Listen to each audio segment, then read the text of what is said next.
मुसीबत आने वाली है, तेरी बर्बादियों के मशवरे हैं आसमानों में। न समझोगे तो मिट जाओगे हिंदुस्तां वालों, न समझोगे तो मिट जाओगे हिंदुस्तां वालों।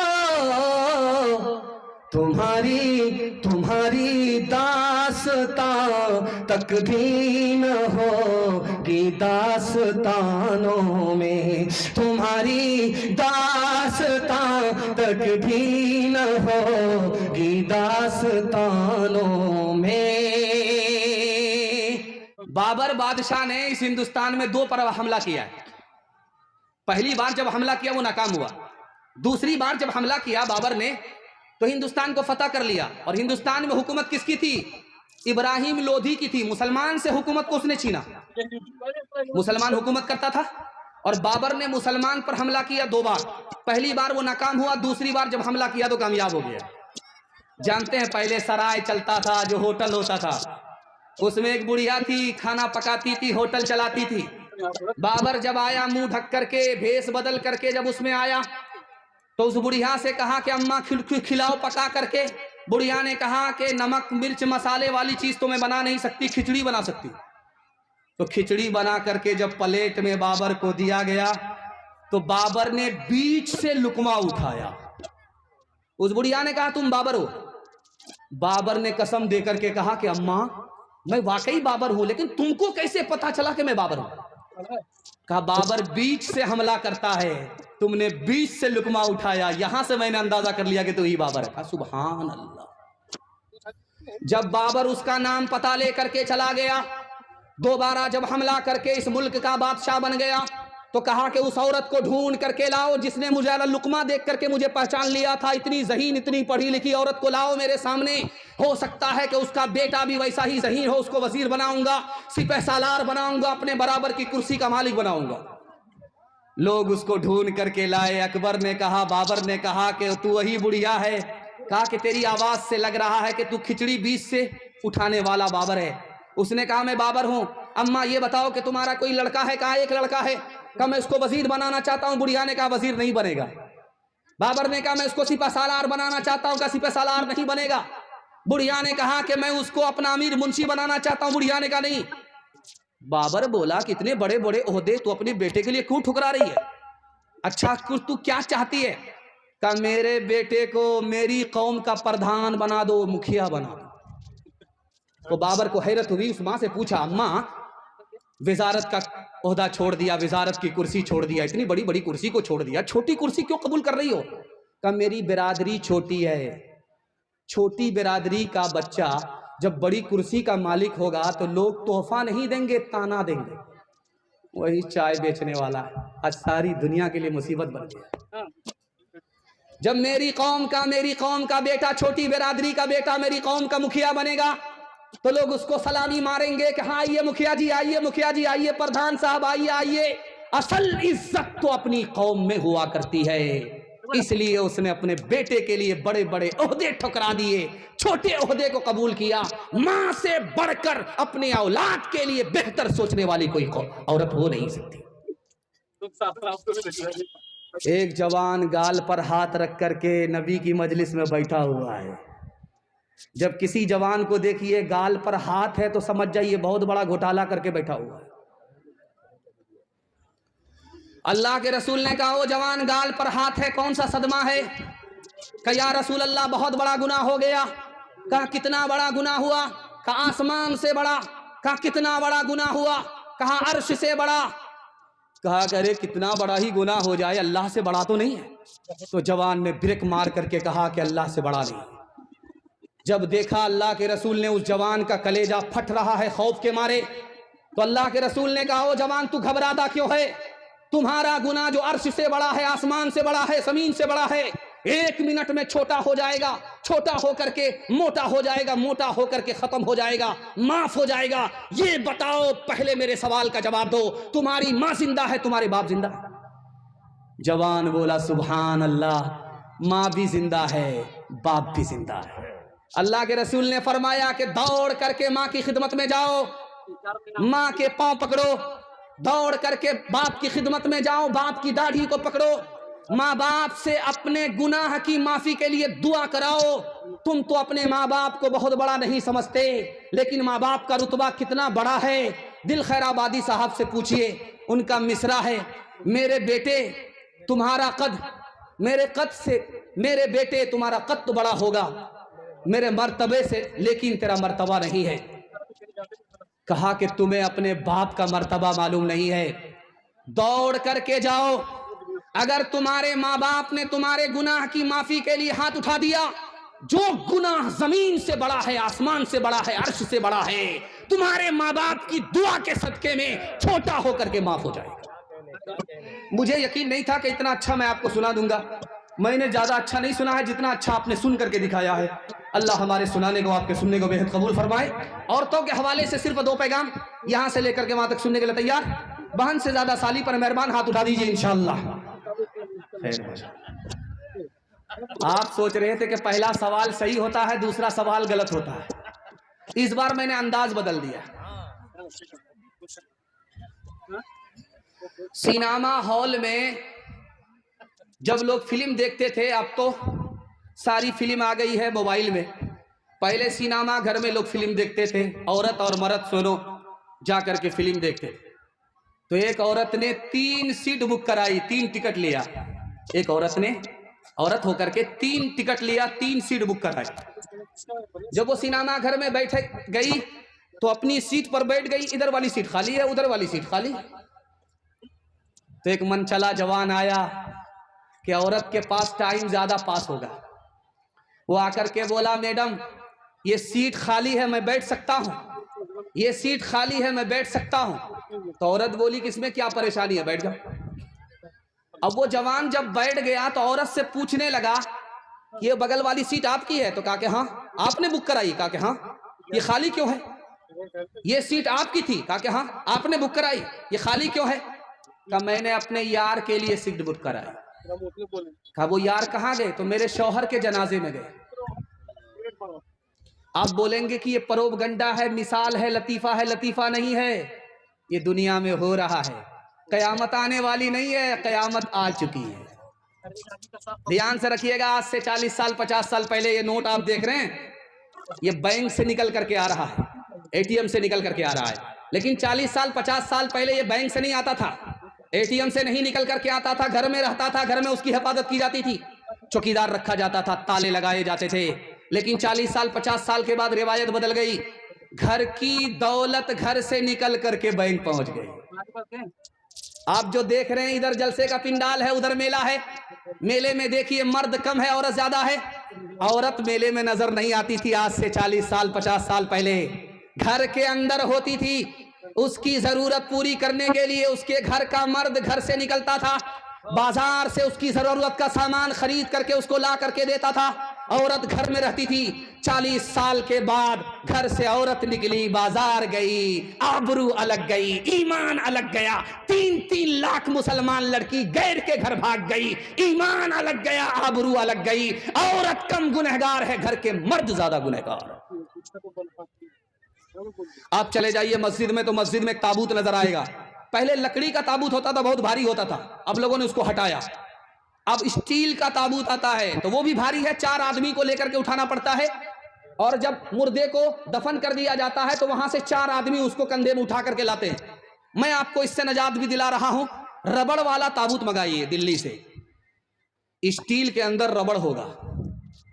जब आपका मुर्दा दफन कर दिया जाएगा तो उसको लपेट दिया जाता है, एक ही आदमी वहां से उठा करके ले आएगा। इतना बेहतरीन ताबूत है कि आपका 10 से 20 हजार रुपये खर्च होगा। आप यहां से दिल्ली बुक कराइए, दिल्ली से वो ताबूत आएगा, 4 आदमी उठा करके आप ले जाएंगे। वहां से 4 आदमी उठा करके उस ताबूत को लाएगा नहीं, एक ही आदमी मोड़ मार करके उसको ले आएगा। तो आप देखेंगे कि जनाजे का ताबूत जनाजे का रखा रहता है मस्जिद में। तो आप देखिएगा, जब उसमें मुर्दा मर्द होता है तो खुला होता है ताबूत, ढका हुआ नहीं होता, खुला होता है। उसको लोग उठाते हैं, लेकर के जाते हैं। और देखने वाले को अंदाजा हो जाता है कि ये मुर्दा मोटा है कि पतला है, नाटा है कि लंबा है, अंदाजा हो जाता है क्योंकि वो खुला होता है। लेकिन जब औरत का जनाजा उठता है ताबूत में तो वो ढका हुआ होता है। जैसे बैलगाड़ी पर डोली होती थी उसी तरह वो ताबूत पर डोली होती है, छतरी होती है। ये किसकी सुन्नत है? इसको दिखाने के लिए जा रहा हूं, फातिमा रज़ी अल्लाह अन्हा की सुन्नत है। उन्होंने कहा कि मेरा ताबूत खुला हुआ उठाया ना जाए बल्कि ढक करके उठाया जाए। आज तक मुझे जीते जी किसी मर्द ने नहीं देखा कि मैं लंबी हूं कि नाटी हूं। आज तक किसी अजनबी मर्द ने मुझे नहीं देखा कि मैं दुबली हूं कि पतली हूं। मैं चाहती हूं कि मेरा ताबूत भी ढका हुआ हो ताकि मरने के बाद भी किसी को अंदाजा ना हो कि यह औरत दुबली थी कि पतली थी, लंबी थी या नाटी थी। अल्लाह को ये अदा ऐसी पसंद आई कि एक रिवायत में है कि जब जन्नत में फातिमा जाएगी, सवारी पर सवार होगी, जाने का ऐलान होगा तो अल्लाह की तरफ से ऐलान होगा कि लोगों अपनी नज़र झुका लो, फातिमा की सवारी जा रही है। सुभान अल्लाह। शादी के 3 ही महीने में औरत को बच्चा हुआ तो मर्द घबरा करके कहता है कि वक्त से पहले बच्चा हो गया। 9 महीने में बच्चा होता है, 3 ही महीने में बच्चा हो गया। तो औरत कहती है जब वक्त पर शादी ही नहीं हुई तो वक्त पर बच्चा कहाँ से? वो हया की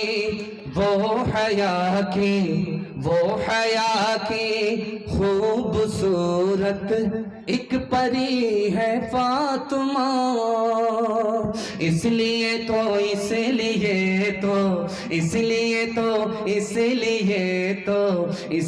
तो शब को दफना ही गई है फातिमा। मोमिनों से हक ताला हश्र में फरमाएगा, मोमिनों से हक ताला हश्र में फरमाएगा। अपनी नजरों को झुका लो, अपनी नजरों को झुका लो, आ रही है फातिमा।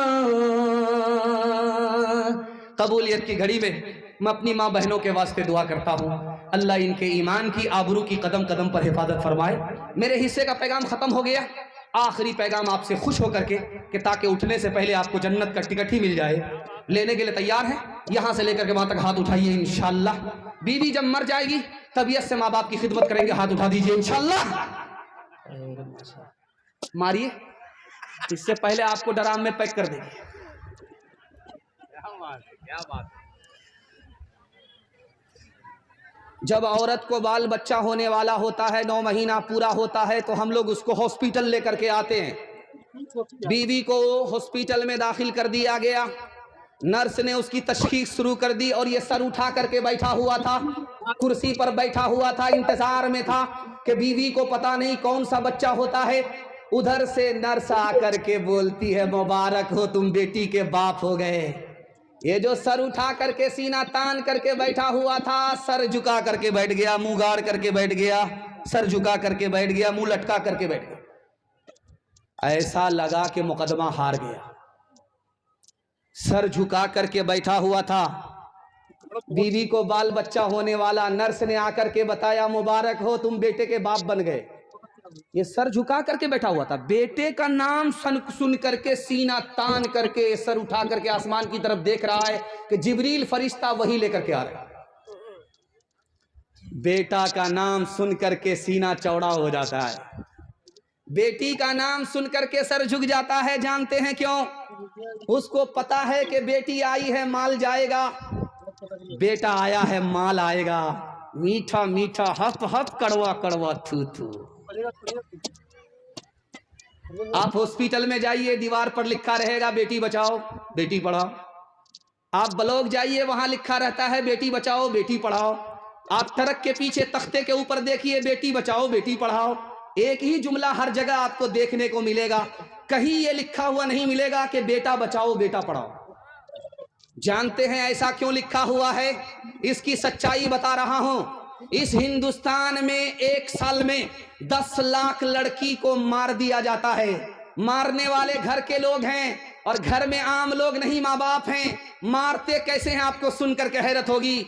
अल्ट्रासाउंड मशीन ने बता दिया कि पेट में बेटी नहीं बेटा है, आने दो, बरकत आ रही है। 1 दर्जन आ गए, बरकत आ रही है।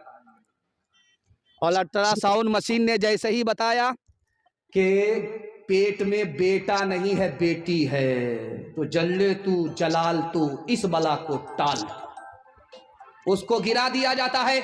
गिराने के नतीजे में 1 साल में 10 लाख लड़की को मार दिया जाता है। इसलिए हर जगह लिखा रहता है बेटी बचाओ बेटी पढ़ाओ।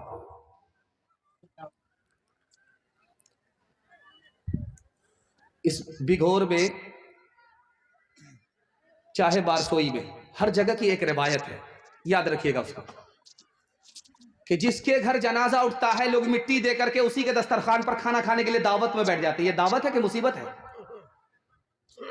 अल्लाह के रसूल की तालीम है, सुन्नत है। जब किसी के बाप का जनाजा उठे, किसी की माँ का जनाजा उठे, अपने घर में खाना पकाओ, खाना पका करके ले जाओ, उन मुसीबत के मारों को 3 दिन खिलाओ। 3 दिनों तक सोग है, मुसीबत है, मुसीबत का पहाड़ टूटा है, कयामत टूटी है। उन भूखों को, मुसीबत के मारों को तू अपने घर से खाना पका करके खिलाओ। लेकिन गंगा उल्टी बह रही है। बीमार था तो देखने के लिए नहीं आए, और मर गया तो मिट्टी दे करके उसकी कीमत वसूलने के लिए दस्तरखान पर बैठ गए। बुलंदशहर में माइक लेकर के मरहूम का बेटा खड़ा हुआ कि बिस्मिल्लाह करने से पहले, मेरे दस्तरखान पर खाना खाने से पहले मेरी फरियाद सुन लो, मेरा ऐलान सुन लो। उस लड़के ने कहा कि मेरे ऊपर तो मुसीबत है, मैं मरहूम का बेटा हूं, मुसीबत का पहाड़ टूटा है, मुझे खाया भी नहीं जाता, पिया भी नहीं जाता, और आप लोग रिश्तेदार हैं, मिट्टी दे करके उसकी कीमत वसूल करने के लिए आस्तीन चढ़ा करके बैठ गए हैं। दुनिया में आपसे बढ़कर बेशरम लोग हमने किसी को नहीं देखा। मुझे जो कहना था कह दिया, बिस्मिल्लाह कीजिए। अब कौन बेशरम होगा बिस्मिल्लाह करेगा? एक एक करके 9-2-11 हाथ उठाइए, वादा कीजिए नबी की सुन्नत को जिंदा करेंगे, दूसरे को खिलाएंगे, मुसीबत में काम आएंगे। हाथ उठा दीजिए इंशाअल्लाह। हमारा तो ये हाल अब हो गया है, हकीकत बहुत कम, दिखावट ज्यादा। हमारा तो ये हाल अब हो गया है, कोई चीज असली मिलती कहाँ है, हर एक चीज नकली, मिलावट ज्यादा। कोई चीज असली तो मिलती कहाँ है, तेरी पारसाई की शीशागरी है, दुकान गोया फीकी सजावट ज्यादा, दुकान गोया फीकी सजावट ज्यादा। है इंसानियत भागती आज हमसे, के अखलाक की है गिरावट ज्यादा। है इंसानियत भागती आज हमसे। माशाल्लाह जवानों के हवाले से मैं देख रहा हूं कि बूढ़ों की तादाद कम है, बच्चों की तादाद कम है, जवानों की तादाद माशाल्लाह बहुत ज्यादा है। जो जवान जहां भी खड़ा है बिल्कुल ऐसा लगता है कि मोहब्बत में गड़ गया। मैं कबूलियत की घड़ी में आसमान पर खुदा आ चुका है। अपने जवानों के वास्ते दुआ करता हूं, अल्लाह हमारे जवानों को दीन दुनी रात चगुनी तरक्की से माला माल फरमाए। यहां से लेकर के वहां तक सुनने के लिए तैयार? हदिया हमारे लिए, मैंने मदरसे को हदिया कर दिया। जज़ाकल्लाह जज़ाकल्लाह, मैंने मदरसे को हदिया कर दिया। इतना अच्छा आप लोग सुन रहे हैं ठंडी में। मैं तो घबरा गया था। कारी रुल्ला साहब का जब फोन आया कि मौलाना कहाँ है, तो मैंने सोचा कि ये बताएंगे कि जलसा कैंसिल हो गया ठंडी की वजह से, आगे डेट बनेगा। लेकिन जब उन्होंने कहा कि जलसा हो रहा है, आपको आना पड़ेगा, तो मैंने सोचा कि कारी रूहुल्ला पहली मुसीबत है, ये जलसा दूसरी मुसीबत है। लेकिन यहाँ आने के बाद महसूस हुआ कि ये मुसीबत नहीं है, ये इज्जत और अजमत है। अल्लाह आपकी मोहब्बत में, इज्जत में, अजमत में इजाफा फरमाए। जवानों के हवाले से पैगाम, सुनने के लिए तैयार? एक बार जोश के साथ हाथ उठाइए इंशाअल्लाह। बूढ़े लोग गलती से हाथ मत उठाइएगा। चचा मैंने आपको देख लिया हाथ उठाते हुए। आप सीधा जन्नत में जाकर के जवान होंगे, हूर से आपका जरूर निकाह होगा, लेकिन यहां दोबारा कोई चांस नहीं। जनाजा उठा, मुर्दे के पास उसकी बीवी रो रही है। ये तो दुकान छोड़ करके गया है, चलाएगा कौन? उसका देवर खड़ा बोलता है कि मैं चलाऊंगा, आप क्यों घबराती हैं भाभी? उसके बाद वो औरत सिर पीट करके बोलती है कि मेरा शौहर गाड़ी छोड़ करके गया है, चलाएगा कौन? फिर वो देवर लालची आकर के बोलता है मैं चलाऊंगा, भाभी आप परेशान क्यों? उसने कहा कीमती कीमती कपड़ा मेरा शौहर छोड़ करके गया है, पहनेगा कौन? फिर वो ये लालची आकर के बोलता है कि मैं पहनूंगा। अब इस औरत ने आसमान की तरफ सर उठा करके कहा कि मेरा शौहर इतना कर्जा लेकर के गया है, कौन अदा करेगा? वो चुप हो गया। वो कहता है कि हर बार हम ही बोलेंगे, आप लोग कब बोलिएगा? जब मेरा जनाजा उठेगा तब बोलिएगा। आपके हाथ में मोबाइल है, रात में उठिए, दीवार पर मारिए, जमीन पर मारिए, कोई भी चीज हरकत में नजर नहीं आएगी सवाए चूटी के। एक चीज हरकत में नजर आएगी, बाकी सब सुकून में है, हरकत में कोई नहीं है सिवाय चोटी के। रात में उठिए, दीवार पर देखिए, रात में उठिए, टॉर्च मारिए, आपके मोबाइल में टॉर्च है, जमीन पर मारिए, चूटी हरकत में है। सुलेमान अलैहिस्सलाम ने जवानों से कहा कि जवान जानते हो ये चूटी रात में हरकत में है, सुबह में हरकत में है, हर वक्त हरकत में है, ये सोती नहीं है, जागती है। जाग करके क्या करती है पता है? इसको पता है कि सर्दी के बदले में अभी कमाना पड़ेगा, गर्मी में कमाना पड़ेगा, बारिश के बदले गर्मी में कमाना पड़ेगा। रात दिन एक करके चूटी मेहनत से रोजी कमाती है। सर्दी में और बारिश में उसकी जान भी बच जाती है, उसका खानदान भी बच जाता है। जवानों से सुलेमान अलैहिस्सलाम ने कहा, ओ जवान चूटी से नसीहत पकड़ो, महंगाई आसमान को छू रही है, मेहनत करो, हलाल कमाओ, पसीना बहाओ, थक जाओगे आराम करते करते लेकिन गरीब हो जाओगे। मेहनत करते करते अगर थकोगे तो मालदार हो जाओगे, खानदान भी बचेगा, ईमान भी बचेगा। अभी आपने देखा होगा कि नया साल आया था। नया साल में हमारा जवान गांव से बाहर चला गया, लकड़ी लेकर के, दाना और मुर्गा मछली लेकर के गया और बाहर जाकर के पका करके खा लिया, चखना लिया, दारू पिया, बिस्मिल्लाह खराब करके बैठ गया और कहता है नया साल मुबारक हो, नया साल मुबारक। 4 जवान गए बस्ती से बाहर नया साल मनाने के लिए, मुर्गा मसाला सब लेकर के गए पकाने के लिए। तो 3 जवान लग गया। तो एक जवान से कहा कि लकड़ी काट करके लाओ, तो वो कहता मेरे पाँव में दर्द है। उससे कहा मसाला पीसो, तो कहा हाथ में दर्द है। जब सालन पकने लगा तो कहा जरा चख करके देखोगे कच्चा है या पक्का है, तो कहता सर्दी है। और जब खाना तैयार हो गया तो उससे कहा कि आओ खा लो, तो कहता है बार बार इनकार करते हुए शर्म आती, जब कहते हो तो खा ही लेता। कभी ऐनो जवान मुस्लिम तदब्बुर भी किया तूने, वो क्या गर्दों था जिसका तो एक टूटा हुआ तारा। तुम्हें उस कौम ने पाला है, आओ शे मोहब्बत में कुचल डाला था जिसने पाँव से ताजे सरे दारा।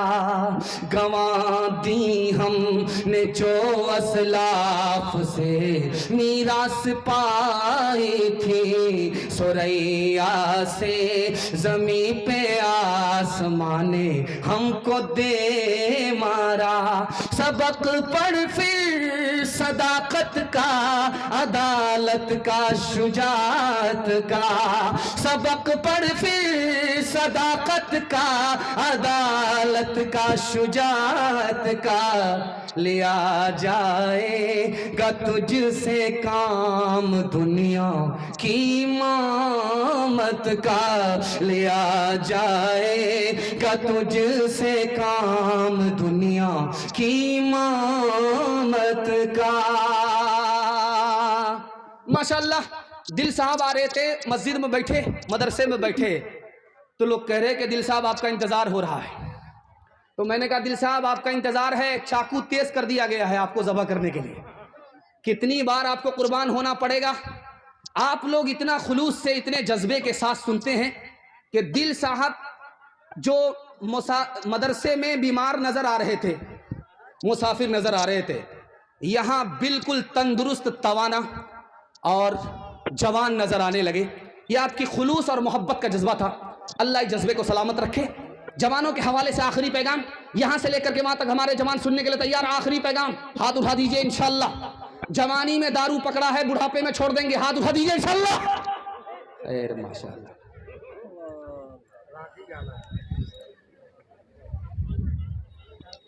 अभी हुगली में इज्तिमा हुआ तो कुछ लोग कहते हैं 2 करोड़ लोग आए थे। तो दिल साहब कह रहे थे 50 लाख लोग तो मक्का में संभाले नहीं जाते, यहाँ 2 करोड़ लोगों को कैसे संभाल लिया गया। 2 करोड़ लोग हुगली इज्तिमा में आए। खानका में जवान आया सुधरने के लिए, जो लड़की खाना उसको खिला रही है उसी को आंख मार रहा है। उस लड़की ने जाकर के अपने गुरु से, अपने पीर से शिकायत किया कि उस आवारा जवान के पास तुम खाना लेने के लिए, खाना देने के लिए मुझको भेजते हो, वो तो आंख मारता। तो शेख ने कहा उसका इलाज करते, तुमको घबराना नहीं है। दस्त की गोली उस लड़की को शेख ने खिला दिया।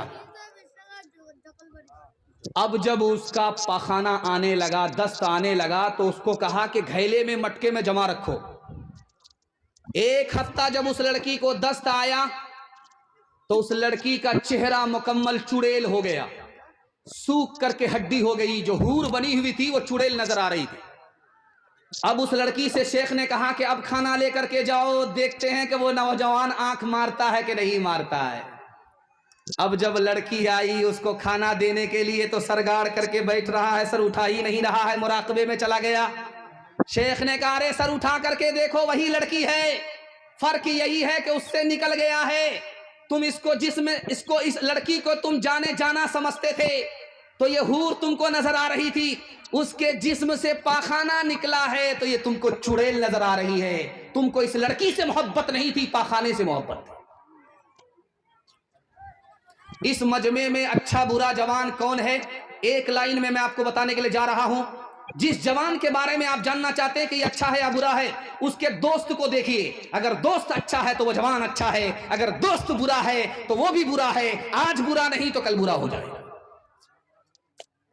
अल्लाह के रसूल की खिदमत में एक जवान आया कि या रसूल अल्लाह, मुझे मालूम हुआ है कि दारू हराम हो गई है। अल्लाह के रसूल ने कहा कि हाँ तुमने सही सुना, दारू हराम हो गई है। वो जवान बोला कि या रसूल अल्लाह, मैंने आज ही 1 करोड़ की दारू खरीदी है, क्या होगा? मैं ऐसा करता हूं कि दारू दे करके पैसा वापस ले लेता हूं। तो अल्लाह के रसूल ने फरमाया कि जैसे दारू हराम उसी तरह उसकी कीमत हराम, पैसा वापस नहीं ले सकते। कहा या रसूल अल्लाह, ऐसा करता हूं जो गैर मुस्लिम मेरे दोस्त हैं उसको गिफ्ट कर देता हूं। का हदिया देना हराम, पीना हराम, पिलाना हराम। कहा या रसूल अल्लाह, गरीब और यतीम का पैसा उसमें लगा है, अब उन पैसों का क्या होगा? तो अल्लाह के रसूल ने कहा मैं जेब से यतीम का पैसा लौटा दूंगा, लेकिन तुमको इजाजत नहीं दे सकता कि तुम पियो और दूसरे को पिलाओ। अगर कोई देगा तो दे देगा, नहीं देगा तो कोई बात नहीं। एक भाई साहब का मोबाइल गिर गया है। भाई, इस भाई को अगर मोबाइल मिला हो तो वह यहाँ पर पहुँचा दे पिंडाल में। हाँ, इस भाई का मोबाइल गुम हो गया है, जिस भाई को भी मिला हो मोबाइल यहाँ ले पहुँचा दे। चाबी इससे पहले गुमी हुई, मोबाइल अब देखते हैं किसकी किसकी बारी आ रही है। कचरा चुनने वाली औरत को आप देखे होंगे बारसोई में, कचरा चुनने वाली औरत साल नहाती नहीं है वो, और उसका कपड़ा ऐसे सिया होता है जैसे लगता है कि कोयले के कान से निकली है, और उसके जिस्म में बदबू 500 मीटर दूरी से उसके जिस्म से बदबू ऐसे फैलती है, ऐसा लगता है कि गटर खोल दिया गया। लेकिन उस औरत को हमल हो गया। बादशाह सर पकड़ करके बैठ गया। इतनी बदसूरत औरत, इतनी ज्यादा गंदी और इतनी ज्यादा बदबूदार औरत के साथ किसने नाजायज ताल्लुक किया? बादशाह सर पकड़ करके बैठ गया। उसने वजीर को कहा तलाश करो किसने ऐसी हरकत की है, मैं उसको कड़ी से कड़ी सजा दूंगा। वजीर ने कहा हुजूर मुझको 3 दिन का टाइम दो, मैं पता लगा करके बता दूंगा। अगले दिन वजीर आकर के बोलता है, हुजूर ये काम किसी और ने नहीं, तुम्हारे अमीर मुंशी ने किया। तो बादशाह बोला कि तुम उस पर इल्जाम लगा रहे हो, तुम उससे दुश्मनी कर रहे हो, ऐसा हो नहीं सकता, तुमको कैसे पता चला? का हुजूर आप उसको धमकी दे करके पूछिए कि तुम्हारी जान बख्श देंगे, अगर तुम इकरार कर लोगे वो इकरार जरूर करेगा, उसके बाद मैं बताऊंगा मैंने कैसे पता लगाया। जब बादशाह ने उसको जान बख्शने का वादा किया इकरार पर, तो उसने इकरार कर लिया कि मैंने ही हरकत की है, उस कचड़े के डब्बे से मैंने जिना किया है। तो बादशाह ने वजीर को बुला करके कहा कि तुमको कैसे पता चला? कहा हुजूर ये हिसाब किताब लिख रहा था रजिस्टर पर, और पीछे से नाला बह रहा था, उसमें पेशाब का नाला था, पखाना का नाला था। जब रोशनाई खत्म हुई, पानी की जरूरत पड़ी, तो इसने उसी नाला का पानी उठा लिया। मैंने यहां से महसूस किया कि जो आदमी तबीयत का इतना गंदा है वही ऐसी गंदी हरकत कर सकता है। नेकियां तेरी तराजू में तुले या न तुले, दाग फिर तेरे गुनाहों के धुले या न धुले, दाग फिर तेरे आज ही कर ले गुनाहों से तू अपने तौबा, आज ही कर ले गुनाहों से तू अपने तौबा। अल्लाह जाने कल तेरी आंख खुले या न खुले, अल्लाह जाने। बस आखिरी पैगाम मर्दों के हवाले से, इत्तिहाद और इत्तिफाक के हवाले से मैं सुन रहा था। मेहमान खाने में के दिल साहब ने कहा कि हर मसलकी झगड़े को ख़त्म करो, ये मुसीबत की घड़ी है, एक हो जाओ। मुझे बड़ा अच्छा लगा। मैं सोचता हूँ कि उनके मौजू को छू करके मैं निकल जाऊँ। उन्होंने मिसरे में पेश किया, मैं मसाला बना देता हूँ। आप लोग आँख फाड़ फाड़ करके मुझको ऐसे देख रहे हैं, मुझको डर लग रहा कहीं आपकी नज़र न लग जाए, लेकिन मैं भी चालाक आदमी हूँ, दम करके बैठा हूँ और काला स्वेटर मैंने पहन लिया है। लगाइए कितनी नज़र लगाते। ध्यान से सुनिएगा, जल्दी से निकल जाएगा। अमीर मुआविया रजी अल्लाह अन्हु, दुआ कीजिए अल्लाह उनकी कब्र को नूर से भर दे। उनके दरवाजे पर एक साइल आवाज लगाता है कि कह दो अमीर मुआविया रजी अल्लाह अन्हु से उनका भाई आया है। अमीर मुआविया रजी अल्लाह का, मैं इस आदमी को तो पहचानता नहीं हूँ, कैसे बोल रहा भाई हूँ। जब वो अंदर आया तो अमीर मुआविया रजी अल्लाह अन्हु ने पूछा कि तुम मेरे भाई कैसे हो? तो वो चालाक आदमी था, चूना लगाने के लिए आया था। वो बोला कि आदम और हव्वा की औलाद आप भी हैं, आदम और हव्वा की औलाद हम भी हैं, तो भाई हो गए आपके। अमीर मुआविया रज़ी अल्लाह अन्हु को समझ में आ गया कि ये होशियार भिखारी है, ये चूना लगाने के लिए आया। तो अपने खजांची से कहा कि इसको सिर्फ 1 रुपया दो, 1 रुपया से ज्यादा मत दो। जब उसको 1 रुपया भीख में मिला तो बोला कि इतना कम। तो अमीर मुआविया रज़ी अल्लाह अन्हु साहबी कितने ज़हीन थे, कितने ज़रीफ थे, उन्होंने कहा कि मैं अपने तमाम भाइयों को अगर दुनिया में देने लग जाऊं जो आदम और हव्वा की औलाद हैं, तो तुम्हारे हिस्से में ये भी नहीं आएगा, एक एक अन्नी आएगी। सर सैयद अहमद खान साहब का आपने नाम सुना? दिल भाई की जबान में अल्लाह ने बड़ी तासीर रखी है, जैसे सोहराब साहब चापदानी की जबान में तासीर रखी है। ये मिसरा गुनगुना रहे थे, आप माल सदका कर रहे थे। अल्लाह आपकी सखावत को कबूल फरमाए, आपके सदके को कबूल फरमाए। ध्यान से सुनिएगा, जल्दी से निकल जाएगा। सर सैयद अहमद खान साहब बस्ती में आए चंदा लेने के लिए, अलीगढ़ मुस्लिम यूनिवर्सिटी के लिए। तो एक आदमी ने कहा कि हाथ फैलाओ। उन्होंने हाथ फैलाया तो पैसा देने के बजाय उन्होंने थूक दे दिया। सर सैयद अहमद खान साहब का ज़र्फ देखिए, उन्होंने उस थूक को हाथ से मल करके चेहरे पर मलते हुए कहा कि वाह साहब, आपने जो दिया आज तक किसी ने नहीं दिया, सबने तो जेब से निकाल करके दिया, आपने तो मुंह से निकाल करके दिया। वो आदमी मारे शर्म के पानी पानी हो गया। वो बोला कि मैं आपका इम्तिहान लेना चाहता था, आपको शर्मिंदा करना नहीं चाहता था। उस आदमी ने उस वक्त 1 लाख रुपया चंदा दिया। उसी चंदे से सर सैयद अहमद खान साहब ने अलीगढ़ यूनिवर्सिटी को जमीन से लेकर के आसमान तक पहुंचा दिया। जब सर सैयद अहमद खान साहब अलीगढ़ यूनिवर्सिटी को लेकर के खड़े हुए तो लोगों ने बदनाम करना शुरू किया। गोरखपुर के एक आलिम चले गए मक्का, सर सैयद अहमद खान साहब के खिलाफ कुफ्र का फतवा लेने के लिए चले गए।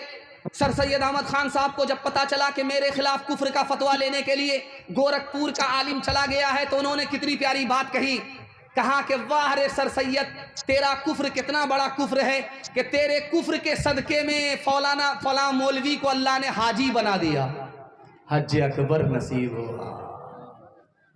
आला हजरत का जिस वक्त इंतकाल हुआ, हजरत थानवी जिंदा थे, तो हजरत थानवी को जब खबर हुई कि आला हजरत का इंतकाल हो गया है, तो हजरत थानवी ने कहा कि दुआ करो कि मौलाना की अल्लाह बाल बाल मगफिरत फरमाए। एक आदमी बोला कि इस आलिम ने, आला हजरत ने आपको जिंदगी भर काफिर बनाया, आप उनके लिए दुआ क्यों करते हैं? तो हजरत थानवी ने कैसा अखलाक पेश किया, उनकी नजर में मैं गुस्ताखे रसूल था इसलिए वो मुझको काफिर कहते थे, अगर उनकी नजर में मैं गुस्ताखे रसूल नहीं होता तो मुझे वो कभी काफिर नहीं कहते। सुभान अल्लाह। दो आदमी दस्तरखान बिछा करके खाना खा रहे थे। एक आदमी के पास 5 रोटी थी। जरा ध्यान से सुनिएगा, आखिरी नमूना आपकी खिदमत में रखता हूं, अल्लाह आपके इल्म में इजाफा फरमाए, मेरे मुताला को ताज़ा फरमाए। 5 रोटी एक आदमी के पास, एक आदमी के पास 3 रोटी। दोनों दस्तरखान बिछा करके खाना खा रहे थे। सामने से मुसाफिर गुजर रहा था, वो इनके दस्तरखान को देख रहा था। इन लोगों को महसूस हुआ कि वो भी भूखा है, वो खाना चाहता है, उनको बुला लिया। तीनों मिलकर के जब खाना खा लिया तो वो राही मुसाफिर जब जाने लगा तो 8 रुपया इन दोनों को इनाम दिया कि बांट लेना। अब देखिए झगड़ा किस पर होता है। ये 5 रोटी वाला 5 रुपए रख लिया, 3 रोटी वाले को 3 रुपया दे रहा है, वो मानने के लिए तैयार नहीं। 50-50 करके बांटो। उस आदमी ने देते वक्त में ये कहा है कि इसको 3 देना, उसको तुम 5 रख लेना। उसने कुछ नहीं कहा है, बराबर बराबर बांटना पड़ेगा। ये मामला चला गया हजरत अली रजी अल्लाह ताला अन्हु की अदालत में चला गया। हजरत अली ने कहा कि ये तुम्हारा साथी जो तुमको 3 दे रहा है ले लो, वरना मैं इंसाफ करने पर आऊंगा तो तुमको 3 भी नहीं मिलेगा। वो आदमी खफा हुआ, कहा ठीक आप इंसाफ करके दिखाइए, जो आपका इंसाफ कहेगा वही मैं लूंगा, मैं आपके इंसाफ को समझना चाहता हूं। तो हजरत अली ने कहा कि इस आदमी के पास कितनी रोटी थी? तो कहा 5। कहा तुम्हारे पास कितनी रोटी थी? तो कहा 3। कहा कि कितने आदमी ने मिलकर के खाए हो रोटी? तो कहा 3 आदमी ने। दोनों मिलाकर के, दोनों की रोटी मिलाकर के कितनी रोटी हो गई? 5 3 8। और 3 आदमी ने मिलकर के खाया है। कौन कितना खाया इसका अंदाजा नहीं, सबको बराबर बांटना पड़ेगा। एक रोटी में अगर 3 टुकड़े करोगे तो 8 रोटी के कितने टुकड़े हो गए? 8 तिया 24। तो एक एक आदमी ने 8-8 टुकड़े खाए हैं। अब बताओ कि जिसकी 5 रोटी थी उसके कितने टुकड़े हुए? 5 तिया 15। उसने खाए कितने? तो उसने खाए 8 खाए, बचे कितने? तो 7। और तुम्हारी कितनी रोटी थी? तो 3। 3 रोटी के कितने टुकड़े हुए? 3 तिया 9। तुमने खाए कितने, बचे कितने? 8 तो तुमने खा ही लिया, 1 ही बचा। हाथ उठाइए, वादा कीजिए। जमीन का झगड़ा हम लोग आज के जलसे के बाद खत्म करेंगे। मसलक के झगड़े को आज के बाद खत्म करेंगे। हर इमाम के पीछे नमाज पढ़ेंगे। अल्लाह के रसूल ने कहा है कि जिसके पीछे भी नमाज पढ़ोगे तुम्हारी नमाज हो जाएगी। हमारे इमामों के इमाम हमारे नबी हैं, हम अपने इमामों के इमाम को मानेंगे। मसलक के झगड़े को ख़त्म करेंगे। हाथ उठा दीजिए इंशाअल्लाह। मुसलमानों संभल जाओ, संभल जाने का वक्त आया। बहुत सोए हो तुम, अब होश में आने का वक्त आया। जला डाली थी तुमने कश्तियां दुलुस के साहिल पे, जला डाली थी तुमने कश्तियां दुलुस के साहिल पे। मुसलमान फिर तेरी तारीख दोहराने का वक्त आया। मुसलमान फिर तेरी तारीख दोहराने का वक्त आया। वो है मछली। एक एक मछली पहाड़ के बराबर हुआ करती है, दरिया के अंदर रहती है, हलाल है। बच्चा मकतब की तरफ जा रहा है, स्कूल की तरफ जा रहा है, दुआ 2 मखलूक कर रही है, छोटी बड़ी मखलूक कायनात की उसके लिए दुआए मगफिरत कर रही है। सुभान अल्लाह। क्या नसीब उस बच्चे का है।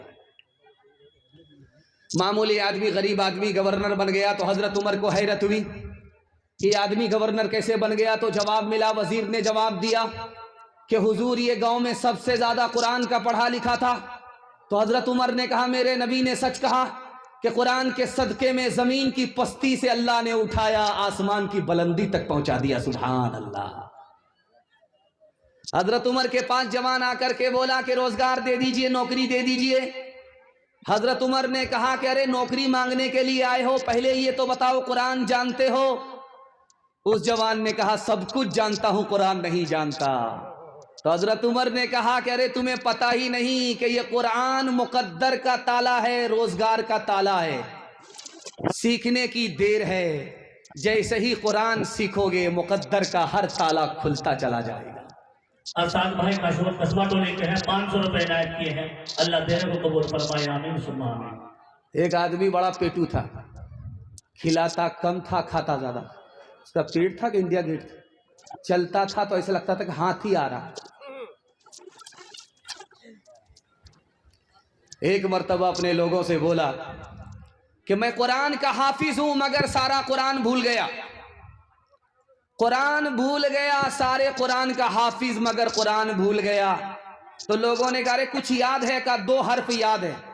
तो लोगों ने हैरत से पूछा, क्या याद है? तो कहा, आतीना गदा आना, नाश्ता लाओ, वो भी खा ले। लोगों ने कहा, कुरान तो खा गया, दस्तरखान बाकी रह गया। स्कूल में कॉलेज में पढ़ाओ इन्हें, लेकिन आसार जमाना भी दिखाओ इन्हें, लेकिन आसार जमाना भी दिखाओ इन्हें, लेकिन बच्चों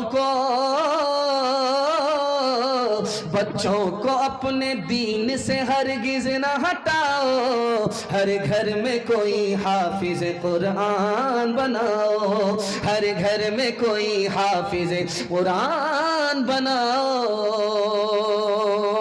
असलाफ की पहचान है ये दीनी इदारे, मिल्लत के निगहबान है ये दीनी इदारे, मिल्लत के निगहबान है ये दीनी इदारे। तुम इनके तहफ्फुज के लिए जान लुटाओ, हर घर में कोई हाफिज कुरान बनाओ।